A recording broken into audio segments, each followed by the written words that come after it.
পরমপূজ্য গুরুদেব পণ্ডিত শ্রী রাম শর্মা আচার্যের রচনা বিবাহে অপব্যয় বন্ধ হওয়া দরকার। আমাদের সমাজে সবচেয়ে বড় কুরীতি হলো বিয়ের সময় হওয়া অপব্যয়। ছেলের বাড়ির লোকেরা চায় মেয়ের বাড়ির লোকেরা ঘর বাড়ি জমি জায়গা বিক্রি করে এবং ধার করে যতটুকু অর্থ জোগাড় করতে পারবে সবই যেন পণস্বরূপ তাদের দিয়ে দেয়। মেয়ের বাড়ির লোকেরাও কিছু কম যায় না।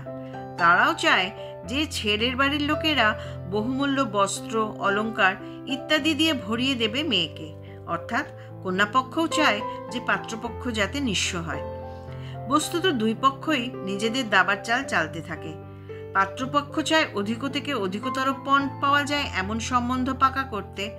এবার পাত্রীপক্ষ সেরকম বরের সন্ধান করে যারা অধিক পরিমাণে গয়না দিতে পারবে। এই ধরনের প্রতিদ্বন্দ্বিতায় দুপক্ষের ওপরই আর্থিক চাপ এসে পড়ে এবং এরকম একটা দুটো বিবাহের পরই তারা আর্থিক দৃষ্টিতে অন্তঃসার শূন্য হয়ে পড়ে। বিবাহের উৎসবে ব্যয়ভার কিছু কম হয় না। বর এবং বরযাত্রীদের আসা যাওয়ার খরচ, তাদের আপ্যায়নের খরচ ইত্যাদির জন্য মেয়ের বাড়ির লোকেদের অনেক আর্থিক চাপ সহ্য করতে হয়। বরের গাড়ি সাজানো এবং বরযাত্রীদের থাকা খাওয়ার সুবন্দোবস্ত করার জন্য নিজেদের সাধ্যমতো প্রচেষ্টা করেও মেয়ের বাড়ির লোকেরা ছেলেপক্ষকে সন্তুষ্ট করতে পারে না। বরযাত্রীদের থাকা খাওয়া এবং আপ্যায়নের সাধন সামগ্রী জোগাড় করতে মেয়ে পক্ষকে যে কতখানি চিন্তা করতে হয় এবং ছোটাছুটি করতে হয় সে সমস্ত কিছু ভুক্তভোগীরাই শুধু জানেন। এই দুর্মূল্যের বাজারে বহুমূল্য মিষ্টান্ন, নানা রকম ভোজ ইত্যাদির জন্য কম পয়সা খরচা হয় না।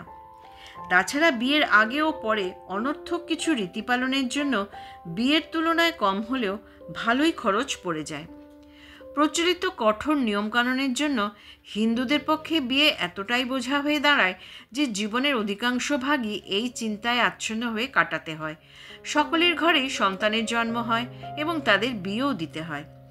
অন্ন বস্ত্র ওষুধপত্র, বাচ্চাদের স্কুলের মাইনে, বাড়ি ভাড়া, অতিথি সৎকার, উৎসব অনুষ্ঠান ইত্যাদি দৈনন্দিন প্রয়োজনগুলিও লোকে খুব অসুবিধে করেই পূরণ করে। এই অবস্থায় যখন কোনো পুত্র বা কন্যা বিবাহযোগ্য হয়ে ওঠে তখন সেই কাজের জন্য প্রচুর অর্থ জোগাড় করতে হয়। তখন অভিভাবকদের চিন্তা এবং হয়রানির শেষ থাকে না। ধার দেনা করে, প্রয়োজনীয় সামগ্রী বিক্রি করে, বেইমানি করে, ঠকিয়ে যেভাবে সম্ভব হয় সেইভাবে গা ভাসিয়ে চলতে হয়, কিন্তু এর ফলস্বরূপ দুঃখজনক পরিণামই পেতে হয়। এই কুপ্রথাকে সংশোধন করা আমাদের জাতীয় জীবনমরণ সমস্যা। এই বিষয়ে গভীরভাবে চিন্তাভাবনা করা দরকার এবং যদি আমাদের মহান সংস্কৃতিকে উপহাস্যস্পদ ও হেয় হওয়ার হাত থেকে বাঁচাতে হয়, তাকে মৃত্যুর দিকে ঠেলে দিতে না চাইলে আমাদের অবশ্যই এর জন্য কিছু করা উচিত। সুতরাং বিবাহ উপলক্ষে অপব্যয় কোনোভাবেই সমর্থনযোগ্য নয়। এই প্রথা অবিলম্বে বন্ধ হওয়ার দরকার। অখণ্ড জ্যোতি, 1 জুন 2024, পৃষ্ঠা 26। রচনাটি ভালো লেগে থাকলে লাইক, শেয়ার এবং সাবস্ক্রাইব করার অনুরোধ রইল।